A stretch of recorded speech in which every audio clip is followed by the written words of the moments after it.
Eh bien, nous sommes ce matin auprès des Champagnes Claude Michet. Claude, c'est le père, Cyril, c'est le fils. Alors, où êtes-vous situé en Champagne?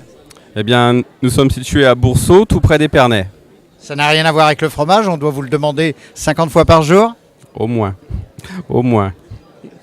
Alors, Boursault, à côté d'Épernay, comment caractérisez-vous votre vignoble? Combien d'hectares? Nous cultivons 4 hectares, à peu près 4 hectares, avec les 3 cépages, Pinot Noir, Chardonnay et Meunier. Comment définissez-vous votre vignoble, Cyril Michet? Combien d'hectares? Quels sont les cépages? Quelles sont les productions? Alors Chardonnay, Pinot Noir, Pinot Meunier, donc comme vous l'avez dit, 4 hectares et demi. Capacité de vinifier 40 000 bouteilles, mais afin de pouvoir les laisser vieillir, on ne va en commercialiser qu'une trentaine. Trentaine de milliers. Deuxième génération ou y avait-il encore un Michet avant votre papa Claude?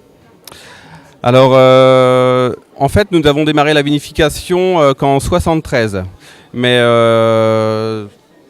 nous sommes viticulteurs ou vignerons plutôt, devrais-je dire, de père en fils, de mère en fille également, depuis...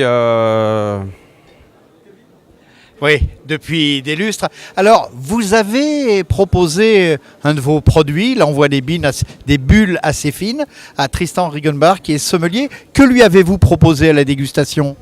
Alors là, je crois qu'il a dégusté d'abord le Sélection, ensuite le Tradition.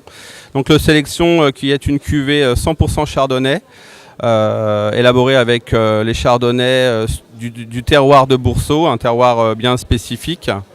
Alors que le Tradition est, comme son nom l'indique, un champagne assemblé avec nos 3 cépages. Alors Tristan, cette dégustation, que vous inspire-t-elle? Alors beaucoup de choses. Je vais peut-être plutôt me rapprocher de la sélection, justement 100% Chardonnay, qui évoque pour moi tout à fait cette typicité autour du Chardonnay, ce côté pralin, un peu beurré, sans excès.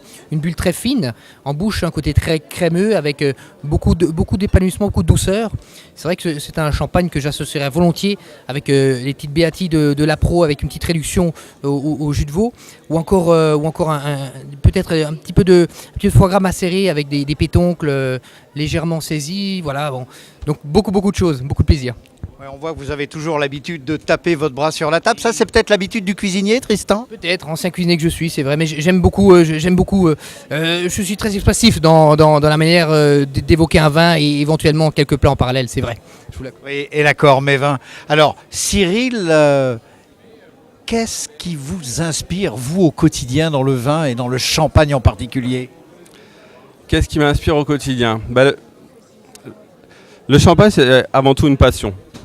C'est avant tout une passion et en fait j'apprends tous les jours et ma principale inspiration c'est ça, c'est se lever le matin et se dire que qu'est-ce que je vais apprendre dans la journée.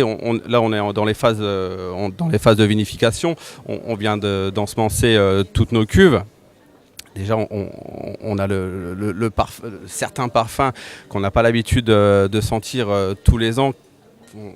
J'étais avec mon œnologue la semaine dernière et on a des arômes de melon sur une cuvée de pinot noir.